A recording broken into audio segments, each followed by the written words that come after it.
Assalamualaikum warahmatullahi wabarakatuh. Selamat pagi, siang, dan malam kepada Bu Dinia. Perkenalkan, kami dari kelompok 3 akan mempresentasikan materi pengantar imunologi terkait T-cell mediated immunity. Next. Berikut adalah kelompok kami yang terdiri dari Wardah Zaina, Himatul Khairiyah, Setia Kusanggraini, Nicholas Kurniawan, dan Nikmah Afia. Untuk outline pembahasan kami, yang pertama itu adalah sistem imunologi, kemudian sel limfosit T, sel T CD4, dan sel T CD8, kemudian ada aktivasi dan mekanisme sel T mengenali antigen. Untuk yang pertama, pembahasannya mengenai sistem imunologi. Imunologi merupakan ilmu yang mempelajari tentang mekanisme kekebalan tubuh. Sehingga untuk sistem imunologi yaitu adalah sistem untuk mempertahankan tubuh dari penyakit yang berasal dari virus, bakteri, maupun parasit. Sel-sel dan molekul-molekul dalam tubuh manusia yang terlibat di dalam mekanisme perlindungan akan mengaktifkan respon kekebalan dengan cara membentuk sistem imun. Next. Sehingga untuk peranan sistem imunologi sendiri yaitu adalah untuk melindungi tubuh dari berbagai penyakit dengan menghancurkan atau menghilangkan mikroorganisme asing. Selain itu, peranan imunologi yaitu untuk melakukan perbaikan jaringan, mengenali dan menghilangkan sel yang abnormal. Ketika sistem kekebalan tubuh manusia dapat bekerja dengan benar, sistem ini akan mampu melindungi tubuh dari paparan infeksi, bakteri, dan virus. Sedangkan ketika kekebalan tubuh lemah, maka kemampuan dalam proses perlindungan terhadap tubuh akan kurang optimal, sehingga akan mengakibatkan patogen akan berkembang di dalam tubuh dan mengakibatkan penyakit. Sistem imun ini terdiri dari sekumpulan sel, jaringan, dan organ yang tidak dapat dilihat dari tubuh. Letaknya ada di timus, limpa, sistem limfatik, sumsum tulang, sel darah putih atau leukosit, antibodi, dan juga hormon. Untuk sel yang terlibat dalam sistem imun ini ada dalam fagositik, yaitu terdiri dari neutrofil, dendritik, makrofag, dan monosit, sedangkan untuk limfosit terdiri dari limfosit B dan limfosit T.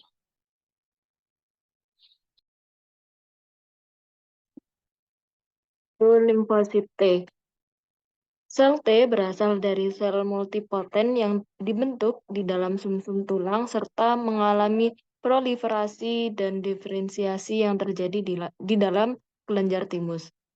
Di dalam sirkulasi darah, sel T sebanyak 65-80% dari semua limfosit.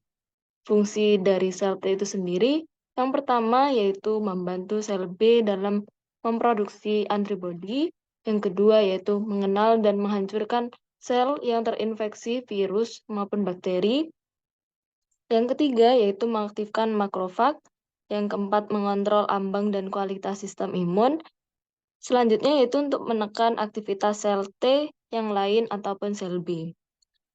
Untuk jenis dari sel T ada 3 jenis. Yang pertama ada sel T sitotoksik atau yang disebut dengan sel T CD8. Lalu kemudian ada sel T helper atau sel T CD4 dan sel T penekan atau supresor. Next.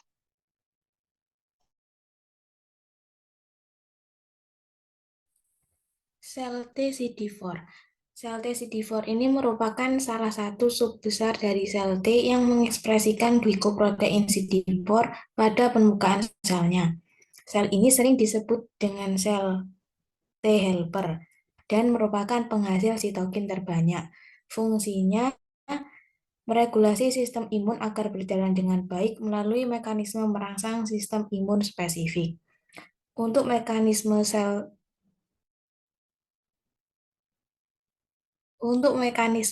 TCD4 diawali melalui sel yang terkena patogen. Kemudian MHC2 akan mengekspresikan antigen yang dikenali oleh T-sel CD4. Kemudian sel TCD4 ini akan teraktivasi. Aktivasi sel TCD4 memerlukan dua sinyal. Sinyal yang pertama ada TCR yang mengenali dan mengikat antigen dan CD4 yang mengikat molekul beta 2 di MHC2. Sinyal yang kedua yaitu ada kostimulasi B7 dan CD28. Tanpa ada kostimulasi, T-sel yang telah mengenali antigen akan tetap berada dalam keadaan tidak aktif dalam waktu yang lama atau disebut dalam anergi. Kemudian, T-sel CD4 yang terkasihkan sitokin termasuk sitokin ini akan menjadi sinyal untuk sel spesifik lainnya seperti sel B dan sel TCD8. Sel T ini kemudian akan mengalami proliferasi dan diferensiasi menjadi T-sel efektor CD4 dan menjadi T-sel memori CD4. Next.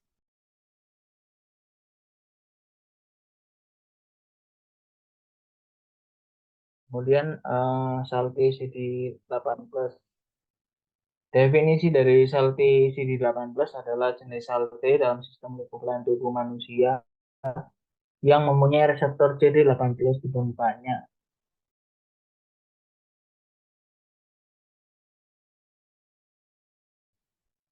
Sel T menghancur. Sel T CD8+ berguna sebagai faktor langsung untuk fagositosis. Dapat mengurangi produksi sel T CD8+ itu infeksi HIV kanker imunodefisiensi. Kekurangan sel T CD8+ dalam tubuh dapat menyebabkan kerentanannya signifikan terhadap infeksi. Kekurangan produksi sel T CD8+ dapat dicegah dengan mengonsumsi nutrisi seimbang, berolahraga, dan istirahat yang cukup. Kemudian di sel T CD8+ memiliki peran yaitu mengidentifikasi sel-sel yang telah virus, sel patogen, atau sel kanker. Sel T CD8+ akan mengidentifikasi antigen dari zat asing yang ada di permukaan sel, kemudian merespon dengan melepaskan zat-zat kimia yang dapat membunuh sel patogen tersebut. Selain itu, sel T CD8+ mengandung protein mikroba di dalam sitosol yang berguna untuk membantu membunuh sumber sel infeksi. Sel T CD8+ juga berguna untuk menjaga kesehatan tubuh dengan membantu mengatasi infeksi dan mencegah pertumbuhan kanker. Kemudian berikut merupakan mekanisme pembunuhan sel terinfeksi oleh limfosit T sitotoksik CD8+.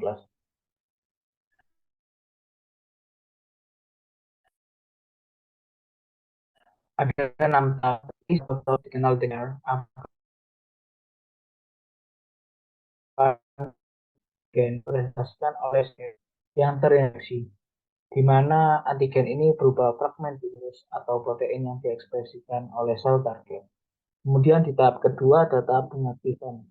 Setelah TCM mengidentifikasi antigen sel target, maka akan memicu aktivasi sel T CD8+. Proses ini melibatkan interaksi dengan sel dendrit dan MHC kelas 1. Akibatnya, limfosit T CD8+ menjadi efektor yang aktif. Kemudian di tahap ketiga ada tahap pelepasan zat sitotoksik. Sel T CD8+ efektor memproduksi dan melepaskan zat-zat sitotoksik di perforin dan granulin T18 dalam menembus membran sel target mengungkap target. Didapat ada tahap induksi apoptosis. Gramsim yang diproduksi oleh sel T CD8+ akan memicu apoptosis dalam sel target.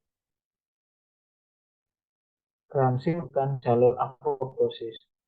Pada akhirnya mengarah pada kematian sel target. Di tahap kelima ada tahap penghancuran sel target. Gabungan antara perforin dan CD8+ untuk menghancurkan sel target yang terinfeksi. Kemudian yang di tahap terakhir ada tahap memori. Setelah menghancurkan sel target, beberapa dari limfosit CD18 akan berubah menjadi sel memori yang berguna untuk mengingat antigen tersebut.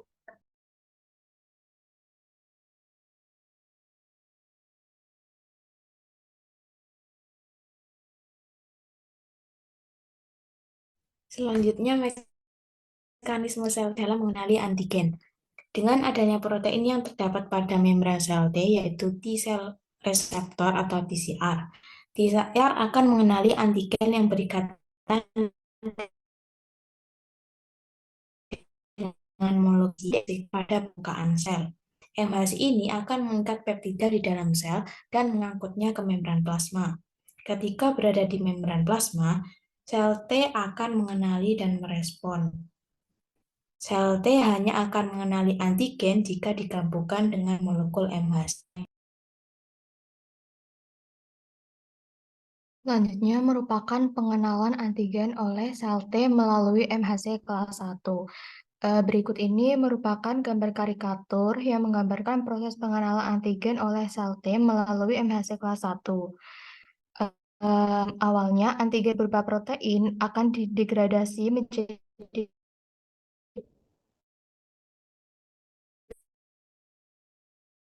peptida dan TAPBR sehingga peptida akan diikat dengan MHC kelas 1. Kemudian akan mengenalkan peptida kepada sel T sitotoksik. Selanjutnya MC juga akan dikenali oleh CD8 dari sel T sitotoksik, di mana sel CD8 ini berperan sebagai koreseptor. Next. Dan ini merupakan pengenalan antigen oleh sel T melalui MHC kelas 2. Awalnya patogen ekstraseluler seperti bakteri akan mengalami fagositosis ke dalam sel. Kemudian akan didegradasi oleh protease di dalam sel menjadi peptida. Kemudian akan berikatan dengan MHC kelas 2. Dengan demikian dapat diperkenalkan ke sel T helper. Nah, ikatan peptida dan MHC ini akan dikenali oleh reseptor sel T dan juga CD4 pada sel limfosit T helper, yang mana CD4 ini berperan sebagai koreseptor. Next. Selanjutnya merupakan aktivasi sel T, yang mana aktivasi sel T ini memerlukan dua sinyal. Pada sinyal pertama, TCR akan mengenali dan juga mengikat antigen. Kemudian koreseptor CD4 akan mengikat molekul MHC kelas 2. Pengenalan dan pengikat Kemudian akan terjadi pengenalan dan juga pengikatan oleh TCR dan juga CD4. Nah, kemudian untuk aktivasi penuh itu diperlukan sinyal kedua, yang mana sinyal kedua ini akan memperkuat sinyal pertama dan dikenal sebagai co-stimulation. Tanpa adanya co-stimulation, sel T yang telah mengenali antigen akan tetap berada dalam keadaan yang tidak aktif berkepanjangan. Co-stimulator termasuk sitokin atau sepasang molekul membran plasma B7 dan B7 ini sebagai legend dan terdapat pada ABC. Kemudian sel T yang telah teraktivasi ini akan mensintesis dan juga mensekresi sitokin IL-2. Next.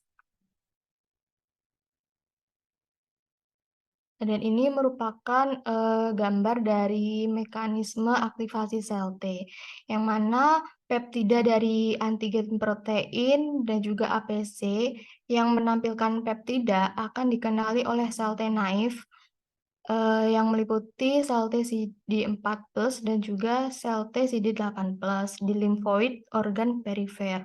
Nah, pengenalan ini dilakukan oleh reseptor sel T atau TCR.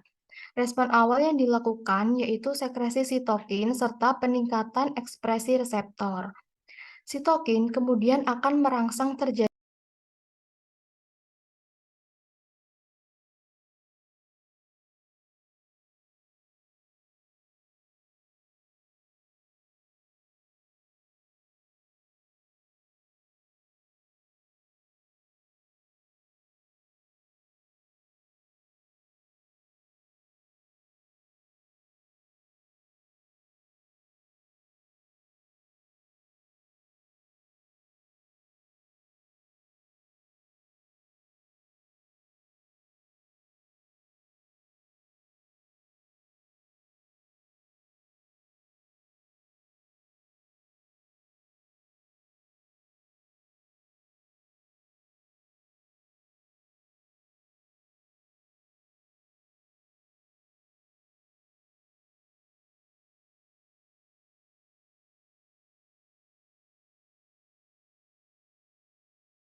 Ya. Udah ya.